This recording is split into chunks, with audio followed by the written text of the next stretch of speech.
Oke, Ibu Bapak, mari kita mulai kegiatan pembelajaran mendalam ya, atau yang dulu itu kita sebut deep learning ya.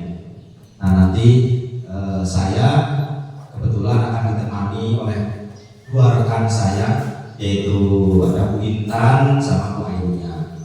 Tapi di sini saya akan menjelaskan sedikit kerangka-kerangka daripada pembelajaran mendalam seperti apa. Sebelumnya mohon izin Ibu Kepala Sekolah untuk pengimbasan daripada hasil pelatihan pembelajaran mendalam di SMP Negeri 1 Purworejo selama 7 hari. Baik, kita mulai Bapak. Saya awali. Assalamualaikum warahmatullahi wabarakatuh.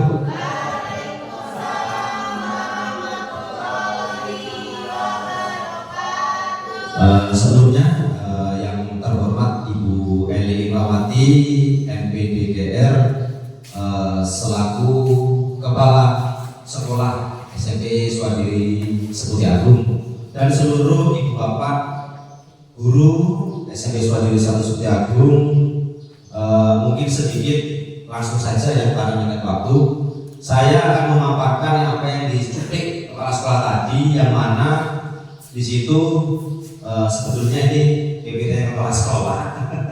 Akhirnya saya yang memaparkan. Jadi terima kasih Bu Eli. Kunci belajar dan learning sebetulnya tadi Bu Eli sudah menjelaskan konsepnya ada 8-3-3-4. Apa itu 8-3-3-4? 8-3-3-4 ini yang pertama saya akan menjelaskan tentang 8 itu apa?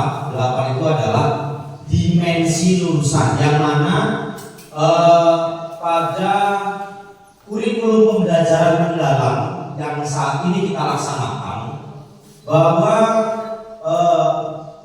yang kemarin kurikulum merdeka itu terkait P5, penguatan proyek profil belajar Pancasila, dan sekarang ini adalah profil lulusan, yang mana profil lulusan ini akan tercantum di dalam sintak RPPPN.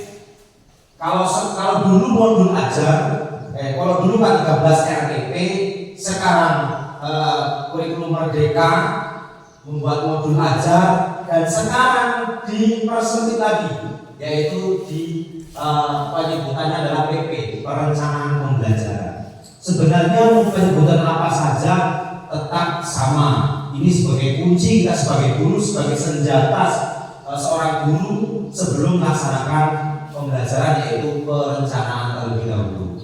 Yang mana dimensi ini nanti akan tercantum di dalam PP atau RPPPN, karena kita itu seperti ini. 8 dimensi itu ada yang pertama keimanan dan ketakwaan kepada Tuhan Yang Maha Esa, yang kedua keluargaan, yang ketiga kreativitas, penalaran kritis, kolaborasi, kemandirian, kesehatan, komunikasi. Sebenarnya P5 kemarin itu sudah tercantum, sudah ada tercantum, hanya saja ada tambahan-tambahan seperti mungkin di kesehatan, di komunikasi. Nah ini kan belum ada di P5 dulu itu. Di sini Bapak Ibu menjelaskan tentang pola pikir versi umum. Jadi yang dibilang sama Miss Eli tadi, bahwa kita tuh nanti di kurikulum merdeka di pembelajaran mendalam ini dari PPT ke PPB.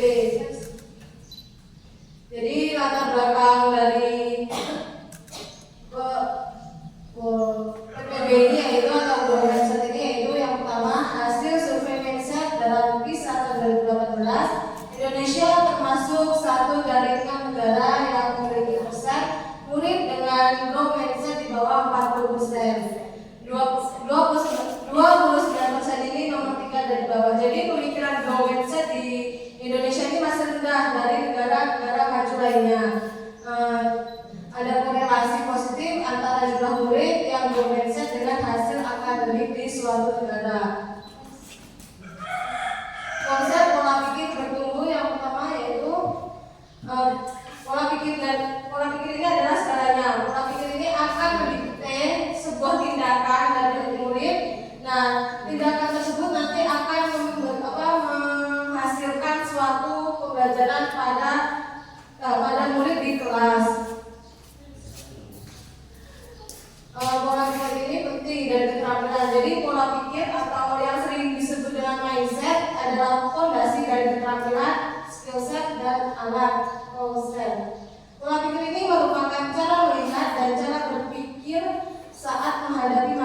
Jadi pola pikir ini melihat bagaimana siswa pola pikir untuk menghadapi suatu masalah, berperan untuk memperluas cara seseorang dalam melihat dan berpikir.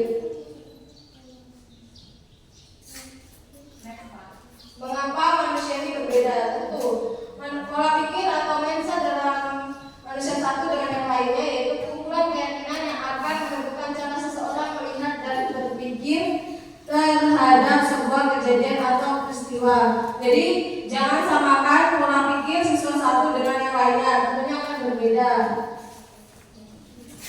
Nah, ini tadi yang dijelaskan sama Miss tadi ada dua, yaitu growth mindset yaitu pola pikir bertumbuh dan fixed mindset yaitu pola pikir tetap. Pola pikir bertumbuh itu gimana? Jadi growth mindset atau yang sering disebut dengan pola pikir bertumbuh yaitu keyakinan bahwa kecerdasan dan keterampilan bisa dikembangkan lewat belajar dan usaha. Sedangkan yang fixed mindset ini atau pola pikir tetap, kecerdasan dan keterampilan bersifat tetap yang tidak banyak bisa diubah. Jadi growth mindset ini mengubah siswa yang awalnya hanya itu saja dalam berpikir harus membuat masalah dan memecahkan suatu masalah. Sedangkan fixed mindset ini yang dipakai sebelumnya yaitu siswa itu hanya, Bu, saya nggak bisa, Bu, saya gimana nih, jangan saya deh, jangan gitu. Jadi di sini peran guru itu untuk mengembangkan growth mindset atau pola pikir bertumbuh pada siswa. Nah, di sini pola pikir tetap versus pola pikir bertumbuh. Jadi itu ada perbedaan antara pola pikir tetap dan pola pikir bertumbuh. Yang pertama ciri-cirinya yaitu challenge atau tantangan.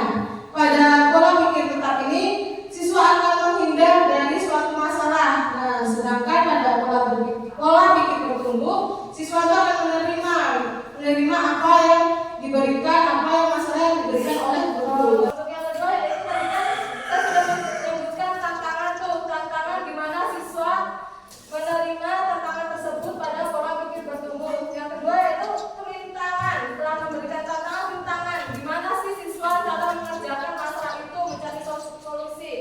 Pada pola pikir bertumbuh ini siswa akan menyerah karena, Bu, saya nggak bisa. Sedangkan pada pola pikir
jadi ketua ya, kalau dia pola pikirnya tetap, waduh Bu saya takut tidak bisa mengkondisikan suatu kelas. Sedangkan kalau PBB, oh iya Bu nggak apa-apa saya bisa gitu, saya akan mencoba, ini menjadi peluang saya sebagai seorang pemimpin. Itu adalah salah satu cara dari pola pikir tetap dan pola pikir bertumbuh. Nah, untuk murid mengetahui bahwa gurunya yakin kepada kemampuan murid, di sini guru jangan berpikir bahwa jika murid itu gagal, maka seterusnya akan gagal. Di sini guru harus meyakinkan bahwa murid itu memiliki kemampuan. Yang selanjutnya itu murid menghormati dan menyukai gurunya. Ini sih yang paling penting. Kadang ada siswa, ibu itu keselin, banyak tugas, gak suka deh, itu tuh kayak gede banget gitu kan. Di sini harus menumbuhkan untuk murid menghormati dan menyukai guru. Selanjutnya murid mau meminta masukan dari gurunya. Jadi biasanya kan kita kan setelah pembelajaran ada refleksi, ada masukan. Nah itu tuh gimana sih cara murid untuk meminta masukan, menerima. Selanjutnya murid sadar bahwa nilai akademik yang diperoleh tidak lebih penting daripada perkembangan diri mereka sendiri.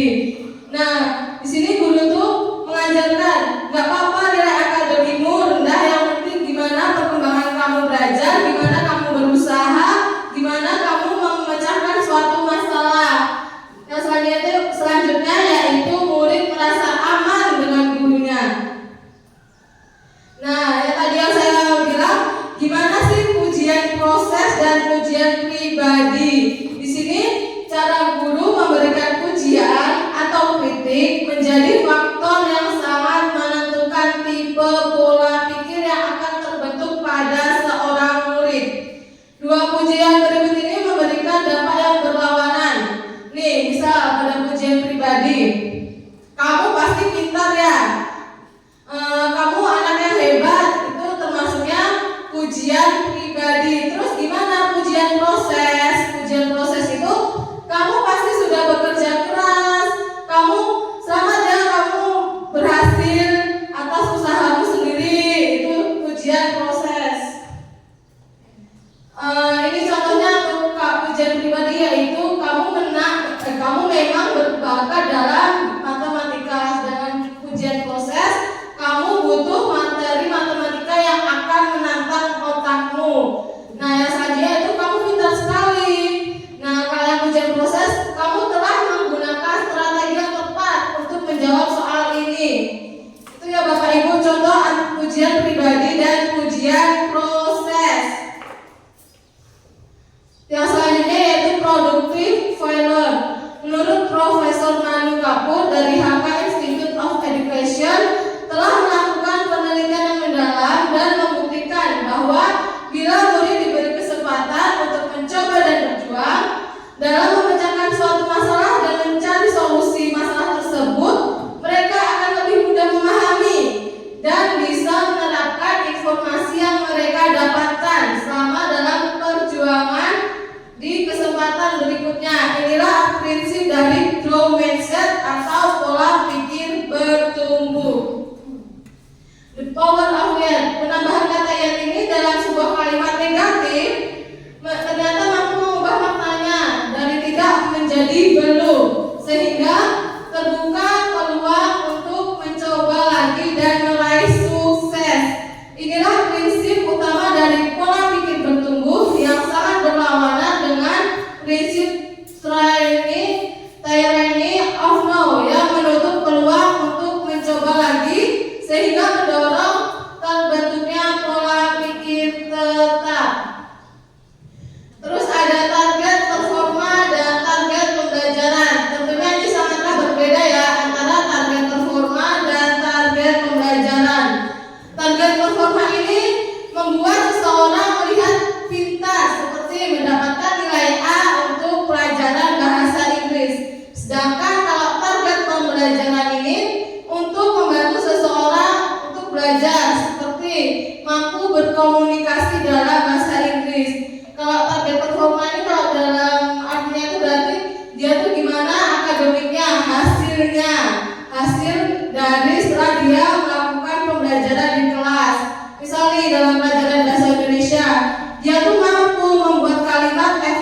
efektif, kalimat utama, membuat paragraf, membuat cerita.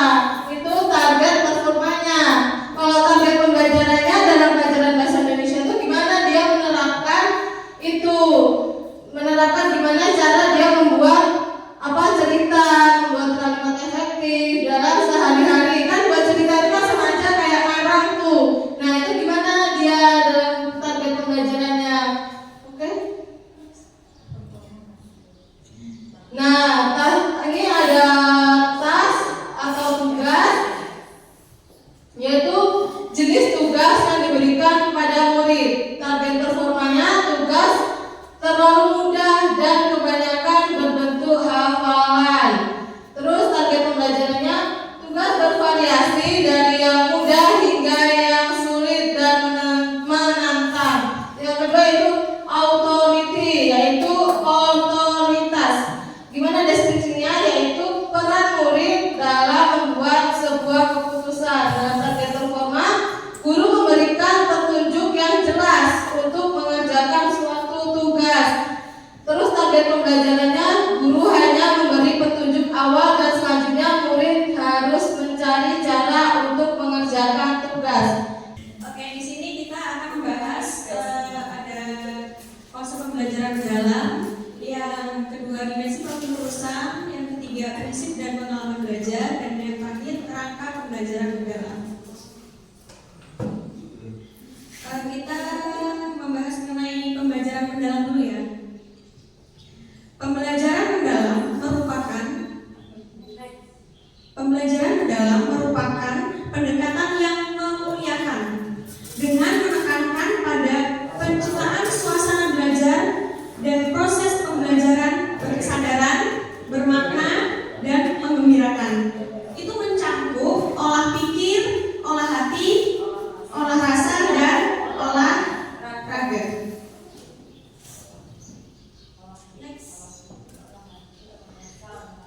Memuliakan dalam penerapan PM, semua pihak yang terlibat saling menghargai dan menghormati dengan mempertimbangkan potensi, martabat, dan nilai-nilai kemanusiaan. Dari PM ini kita ada 3 poin ya yang harus disampaikan, yaitu berkesadaran, bermakna, dan menggembirakan. Nah, itu mencakup olah pikir, olah hati, olah rasa, dan olahraga untuk mewujudkan profil lulusan 8 dimensi. Nah, Bapak Ibu, sebelum kita lanjut, yang Bapak Ibu pikirkan dalam olah pikir itu apa? Untuk siswa pikir kan lebih ke akal gitu ya Bapak Ibu ya. Jadi dia untuk menggunakan akal dan pikiran. Tujuannya agar dapat berpikir cerdas, kritis, logis, dan mampu menyelesaikan masalah. Kalau olah hati berarti kan ke perasaan ya, perasaan. Berarti untuk menjaga hati dan sikap batin agar menjadi pribadi yang jujur, berempati, dan bertanggung jawab. Selanjutnya olah rasa, berarti perasaannya.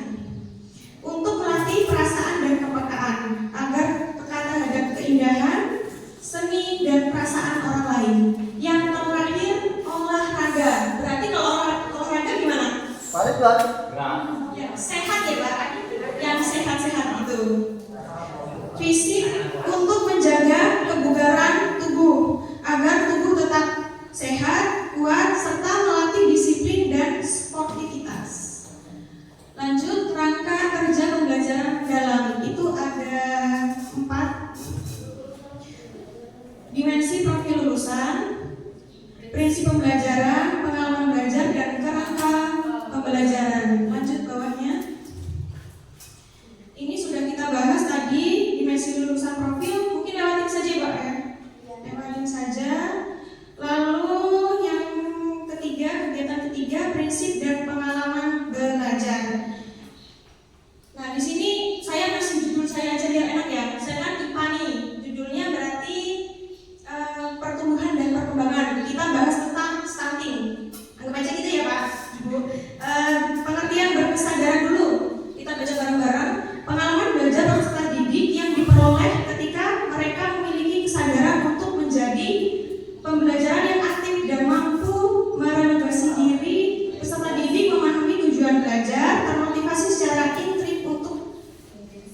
belajar, serta aktif mengembangkan strategi belajar untuk mencapai tujuan.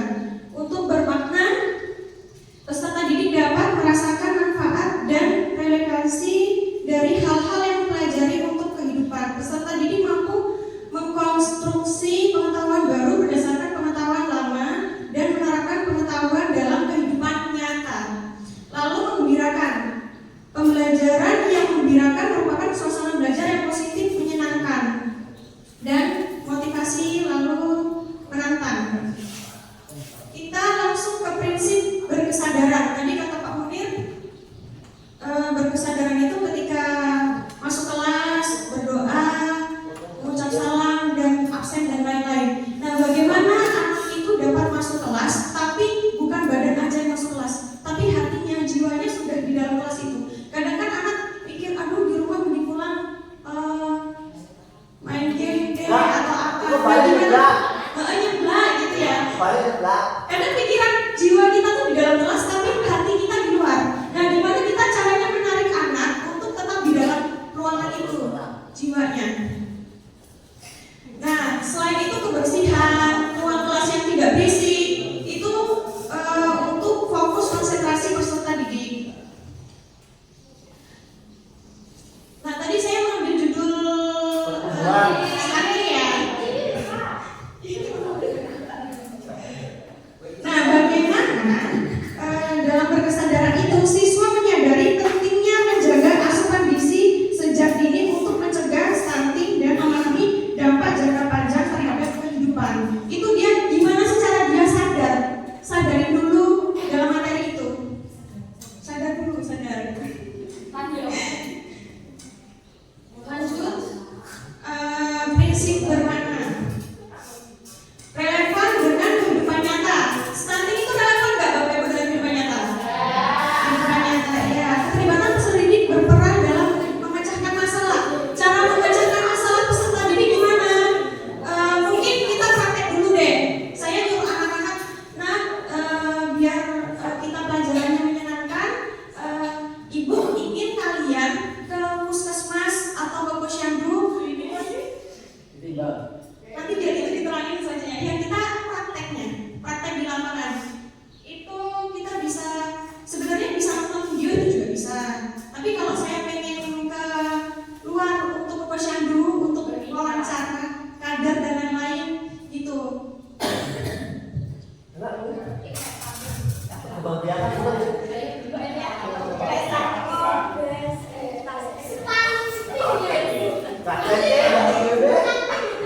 Lanjut keterkaitan dengan pengalaman sebelumnya. Mungkin pengalaman sebelumnya enaknya saya pakai ini pelajaran bahasa Indonesia deh. Kayak saya mewawancarai anak itu merupakan pelajaran dari sebelumnya.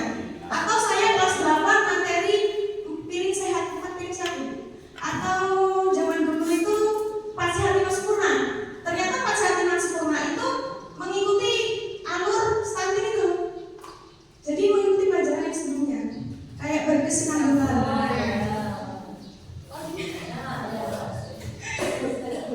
Kebermanfaatan pengalaman belajar untuk diterapkan di dalam konteks baru. Keterkaitan dengan bidang ilmu lain, pembelajaran sepanjang hayat. Itu ya bisa semenjak anak tahu tentang stunting itu, diharapkan anak itu mampu memberitahu orang tua, tetangga atau apapun itu ke dibagi ilmunya seperti itu. Jadi diharapkan anak itu mampu terus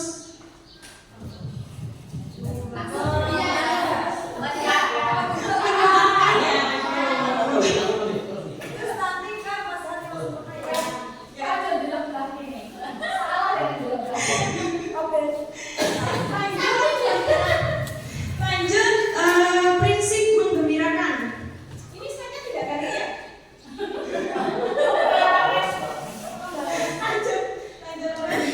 Lanjut terus.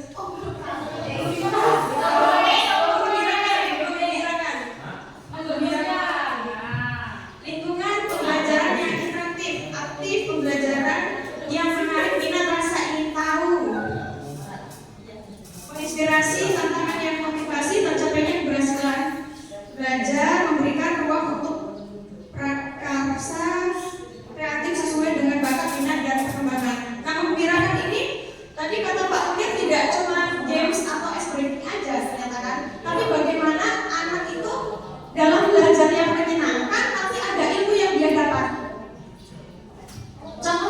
belajar di luar, ayo nak kita puskesmas, senang nggak anak-anak? Senang. Nah itu termasuk menggembirakan. Terus saya punya materi sel, saya nyuruh anak-anak nak tolong beli ini kita bahan ini buat sel, senang pasti anak-anak. Atau saya ngajak, ayo nak praktikum, pasti senang. Nah itu merupakan yang menggembirakan. Dengan keterpaksaan untuk mencapai PPB itu memang butuh ada keterpaksaan. Sehingga apa? Oh iya, baru kita memahami bahwa kita akan berangkat ke dalam kelas itu PPT dulu. Tidak menutup kemungkinan kita akan berangkat ke kelas-kelas akan mengajar. Itu terkadang saya sendiri PPT, Bapak. Saya sendiri loh, saya tak menunjuk. Terkadang itu PPT, tetapi karena kita sadar bahwa kita adalah menjadi tolak ukur utama seorang siswa, dan kita di sini sadar menjadi pendidik, ya mau tidak mau kita memotivasi diri sendiri untuk menjadi PPB gitu. Itu yang saya rasakan. Itu yang saya rasakan seperti itu. Sehingga mau tidak mau menteri baru nanti ganti menteri baru lagi, ya tetap saya harus melaksanakan. Walaupun mungkin menterinya kurang respect dengan saya, saya kurang respect dengan menterinya. Karena memang mungkin beberapa kebijakan mungkin enggak artinya saya tidak sesuai lah dengan menteri tersebut. Tapi kan mau tidak mau saya harus PPB, pola pikir saya harus bertumbuh. Dan mau tidak mau kurikulum deep learning ini ya kita jalani, mau tidak mau ya kita laksanakan. Sehingga ketika kita sudah mencapai PPT, walaupun nantinya kembali ke PPT lagi, minimal kita ada mindset atau growth mindset PPB.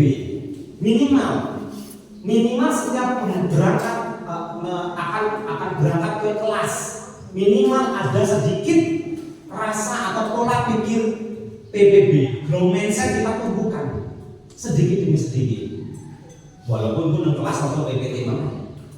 Nah itu manusiawi. Nah terus kembali lagi, kenapa kok siswa kita ini sulit untuk apa yang kita lakukan itu sudah maksimal, dari apresiasi, dari yang dijelaskan Mbak Intan tadi, proses pribadi, apresiasi pribadi dan sebagainya. Ternyata anak kita sekarang seperti ya memang pola pikir tadi, kembali lagi pola pikir yang berbeda-beda.